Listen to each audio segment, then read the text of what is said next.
बिस्मिल्लाहिर्रहमानिर्रहीम। Mariam's granny में आप सबको मेरा सलाम। आज हम बनाने जा रहे हैं मरियम्स ग्रैनी में ज़ीरे वाली भिंडी।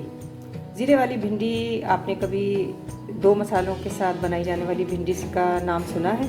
एक ऐसी भिंडी जो सिर्फ दो मसाले जिसमें डाले जाएं, नहीं सुना ना? लेकिन आज मैं आपको बताती हूँ। हमने ली है आधा किलो भिंडी और हमने लिया है 2 टेबल स्पून हमने लिया है इसमें सफ़ेद ज़ीरा, और यहाँ पर हमने लिए साबुत लाल गोल मिर्च और नमक हस्बे ज़ायक़ा।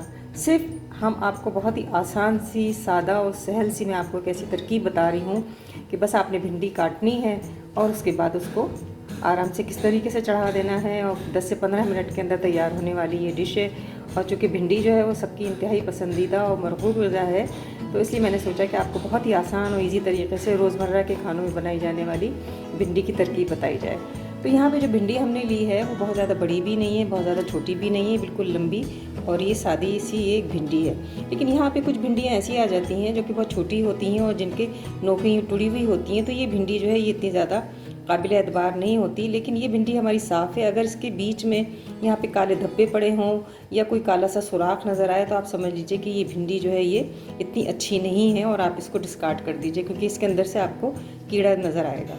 तो हम यहाँ पे सबसे पहले भिंडी काटते हैं, और भिंडी काटने के लिए यहाँ पे मैंने लिया है अपना नाइफ़। हमारे यहाँ अक्सर आपने देखा होगा कि जब हम भिंडी काटते हैं तो हमारा जो नाइफ़ है वो पूरा भिंडी के लेस से भर जाता है, और भिंडी के बीज और भिंडी का लेस जो है इसमें से टपक रहा होता है, और भिंडी काटना हमारे लिए थोड़ा सा मुश्किल हो जाता है। तो हमारे यहाँ अमूमन घरों में भिंडी जो है वो एक छोटे नाइफ़ के साथ और इस तरीके से बस काट ली जाती है, और हमारा नाइफ़ जो है वो लेस में चिपक जाता है सारा।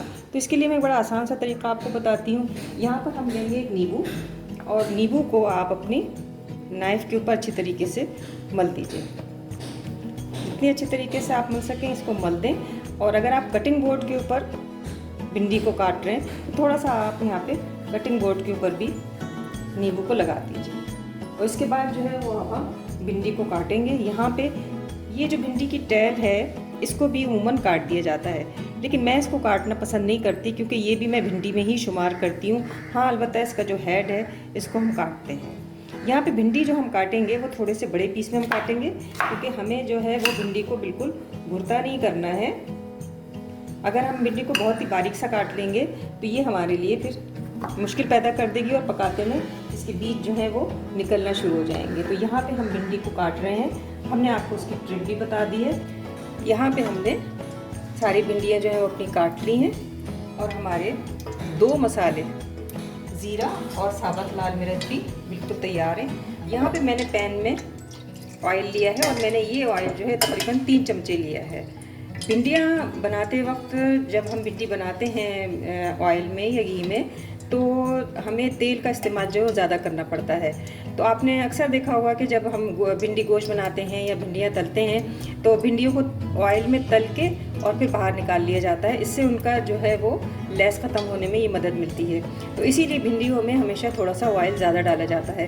ज़्यादा से मुराद मेरी ये नहीं है कि आप बिल्कुल अपनी पतीली को जो है वो ऑयल से भरी दें, लेकिन कम से कम ये चलाने वाले 3 चम्मच जो है वो आपकी भिंडी के हिसाब से, मैंने अपनी भिंडी के हिसाब से ली हैं। लेकिन अगर आपके पास भिंडियाँ ज़्यादा बन रही हैं, किलो बन रही हैं, 1.5 किलो आप बना रहे हैं, तो फिर आपने ऑयल जो है वो ज़्यादा, इससे भी ज़्यादा लेना होगा। तो यहाँ पे अब हमारा जो ऑयल है ये तैयार है, और मैं इसमें डालूँगी 2 चमची ज़ीरा जो मैंने रखा। ज़ीरे को हमें जलाना नहीं है, सिर्फ हमें एक फ्लेवर सा इसके अंदर ऑयल के अंदर देना है, ताकि हमारी भिंडी जो है अच्छी तरीके से इसके अंदर हो जाए। अब यहाँ पे जो है थोड़ा सा मैं डालूंगी इसके साथ ही साबुत लाल मिर्च। इसको हम तोड़ के भी डालेंगे और हम साबुत भी डालेंगे। तो ये देखिए मैंने डाल दी इसको, कुछ मैं साबुत डालूंगी, कुछ मैं तोड़ के डालूंगी, और इस तरीके से ये छोटी साबुत लाल मिर्च के जो बीज होते हैं ये तेज़ होते हैं, और ये मिर्च थोड़ी सी तीखी होती है। तो इस तरीके से हम इसको तोड़ के भी डाल देंगे, तो चिली फ्लेक्स जो हैं वो इसमें खुद ब खुद शामिल हो जाएंगे। तो यहाँ पे मैंने साबुत भी डाल दी है, और हमारा ज़ीरा भी बहुत अच्छा सा भुन गया है। तो अब हम इसमें डाल देते हैं अपनी कटी हुई ये भिंडी।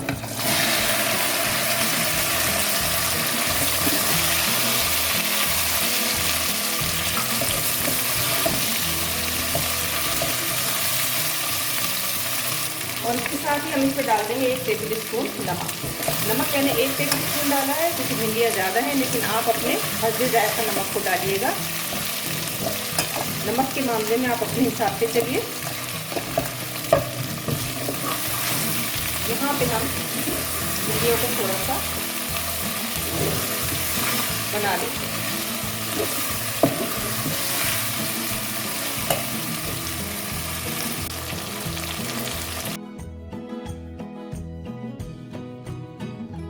और इसके साथ ही हम इसमें डाल देंगे थोड़ी सी हरी मिर्च, जायके के लिए थोड़ा सा। अगर आपको तीखापन ज़्यादा पसंद है तो आप ज़्यादा डाल सकते हैं इसको चटपटा बनाने के लिए, लेकिन मैं यहाँ पे सिर्फ 2 हरी मिर्चों के 4 हिस्से करके मैं इसके अंदर डाल दूँगी, तो ये काफ़ी होगा। तेल डाल दिया है।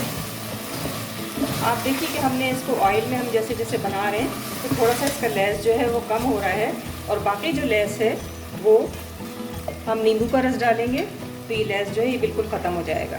तो ये देखिए, ये सिंपल सा एक नींबू का रस है, इसको मैंने निचोड़ के और इसके अंदर मैं डाल रही हूँ। नींबू अगर आपके पास नहीं है तो दूसरा ऑप्शन जो है वो ये है कि आप थोड़ी सी इमली को लेके और इसे पानी में भिगो दीजिए, और उसके बाद जब आप इसको इस तरह से दम पे रखें तो 2 से 3 चम्मच आप इमली के रस के इसके अंदर डाल दीजिए। और अगर आपके पास इमली भी उस वक्त नहीं है तो फिर तीसरा ऑप्शन जो है वो ये कि इसको ज़्यादा से घी में आप फ्राई कीजिए, और फिर उसके बाद इसके अंदर इसी तरीके से आप इसके अंदर कड़ी पत्ता डाल दीजिए। तो ये भी एक बेहतरीन ऑप्शन है जो मैं आपको दे रही हूँ। तो 3 ऑप्शन है, नींबू है, इमली है और इसके बाद आपका कड़ी पत्ता है। ये चीज़ें डालने के बाद अब हम इसको बिल्कुल रख देंगे दम पे, बिल्कुल लो फ्लेम के ऊपर हमने इसे दम पे रखना है।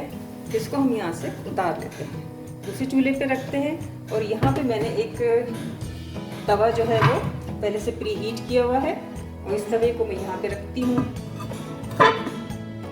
और इस भिंडी को हम 15 मिनट के लिए दम पे रख देंगे।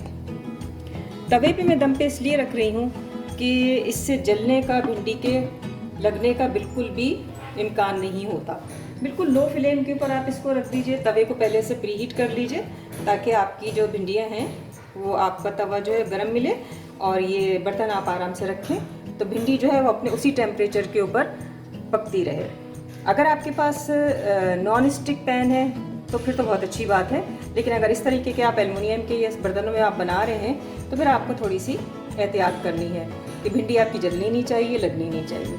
यहाँ पे भिंडियाँ हमारी 15 मिनट के दम के बाद आप देखिए कि बिल्कुल ही रेडी हैं, और इनका लेस जो है वो ख़त्म हो गया है। लेस ख़त्म होने की निशानी यही है कि आपको इसमें से तेल गिरता हुआ महसूस होगा, लेस नहीं टपकेगा। एक एक कतरा इसमें से बूंद बूंद जो है वो ऑयल टपक रहा है, और यही इसके लेस ख़त्म होने की निशानी है। अब यहाँ पे हम इसको बहुत ज़्यादा भूनेंगे नहीं क्योंकि हमने इनको तल लिया था, और उसके बाद हम इनको थोड़ा सा चलाएंगे।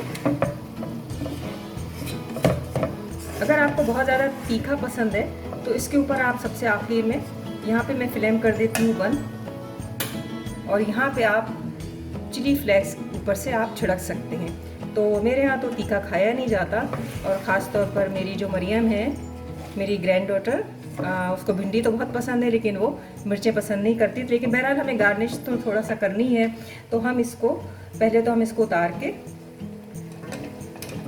और अपने तवे को हटा देते हैं यहाँ से। ये हमने हटा दिया, और अब यहाँ पे हम गार्निश के लिए थोड़ा सा हरा धनिया तो डालेंगे। थोड़ा सा हम हरा धनिया डाल देते हैं, और अगर आपको बहुत ही ज़्यादा तीखा भी पसंद है तो चिली फ्लेक्स के साथ साथ आप ऊपर से थोड़ी सी हरी मिर्च भी काट के डाल दीजिए। तो ये हमारी भिंडी, ज़ीरे वाली भिंडी, जो कि मुश्किल से 15 मिनट इसको तैयार होने में लगे हैं। कोई मसला नहीं है, सिर्फ काटने में भी कोई मसला नहीं है। मैंने आपको सारे तरीके इसके बता दिए। अपने नाइफ़ के ऊपर, अपने कटिंग बोर्ड के ऊपर नींबू लगाइए और इसको आराम से आप काट लीजिए। तो ये भिंडी हमारी शानदार सी तैयार है, ज़ीरे वाली भिंडी। अब हम इसको करेंगे डिश आउट और फिर आपको दिखाएंगे। ज़ीरे वाली भिंडी, अलग सा नाम, अलग सा जायका। अगर आपको मेरी ये रेसिपी पसंद आए तो मेरे चैनल को सब्सक्राइब ज़रूर कीजिएगा और बेल आइकॉन के बटन को दबा दीजिएगा। मरियम्स ग्रैनी की किचन में आने के लिए आप सबका बहुत शुक्रिया।